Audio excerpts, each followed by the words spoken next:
Welcome to Douglas County Elementary School. It's April 2010 and Endrew's parents are about to begin an IEP meeting that will change the trajectory of their life and lives of many families to come. This IEP is terrible. It's no better than last year and Endrew has so much more potential.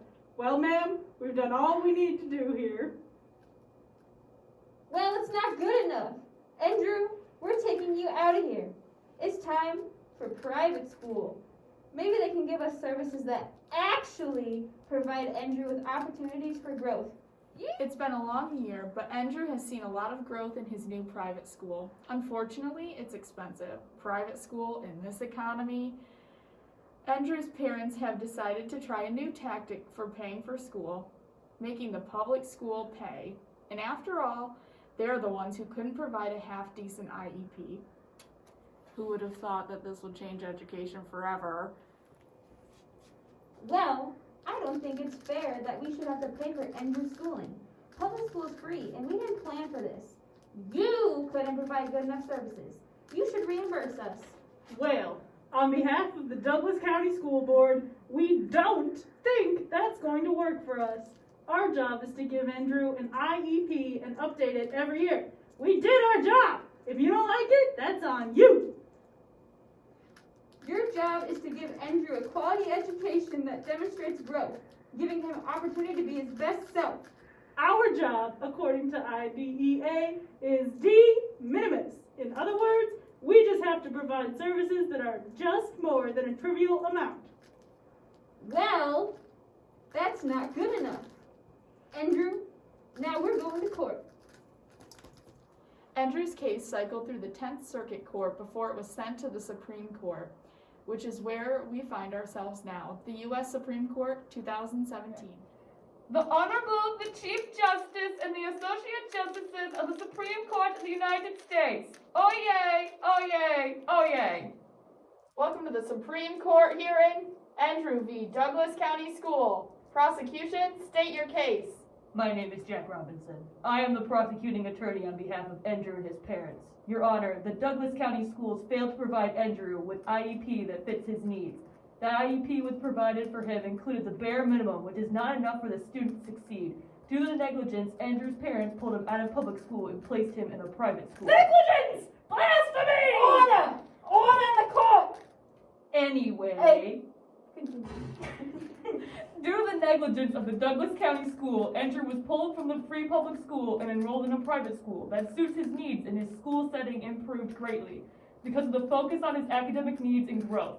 Since it's Douglas County School's fault that Endrew's parents need to attend the private school, we are requesting that the district pay for the cost of his attendance. Thank you. Defense? On behalf of the Douglas County Schools, the IEP did provide supports for Endrew. To our understanding, we upheld FAPE and IDEA.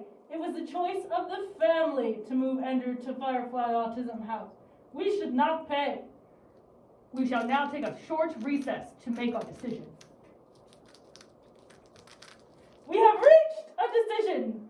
Every school must provide a child with a free and appropriate education in accordance with IDEA. To do so, the school must do more than just de minimis, but should instead make decisions that are reasonably calculated. In other words, you must act in your best professional ability to meet a child's needs. We have determined that Douglas County Schools did not act in such a manner, and thus are responsible for refunding Endrew's parents with $1.3 million, enough to fund Endrew's education and compensate for the time and expenses endured throughout this legal process. In addition, Douglas County Schools and every other public school system in the nation shall begin to ensure that every IEP is created with reasonable calculations that demonstrate the school's absolute best created attempt toward a quality education for every student with special needs. Case closed. Yay! Well, it's 2021 now, and if you ignore the global pandemic, life's pretty good for Endrew's family. Endrew has shown immense growth in his new school, and his family is happy. For the Douglas County Schools, well, they're probably still making payments to Endrew's family and didn't have the greatest PR for a while. but they're back on track now, abiding by the Supreme Court's decision and working to provide the best possible IEPs for their students. Thanks to Jack Robinson and Endrew's family, the rest of the public schools in the U.S. are also improving their IEPs. No longer will schools do the bare minimum. Instead, every case is decided with reasonable calculations individually so that every student with special needs has the opportunity to be the best that they can be. After this case, every IEP must 1. Identify present levels of academic achievement and functional performance. 2. The setting of measurable annual goals, including academic and functional goals. 3. How a child's progress towards meeting annual goals will be measured and reported so that the Endrew F standard is met for each individual child with a disability.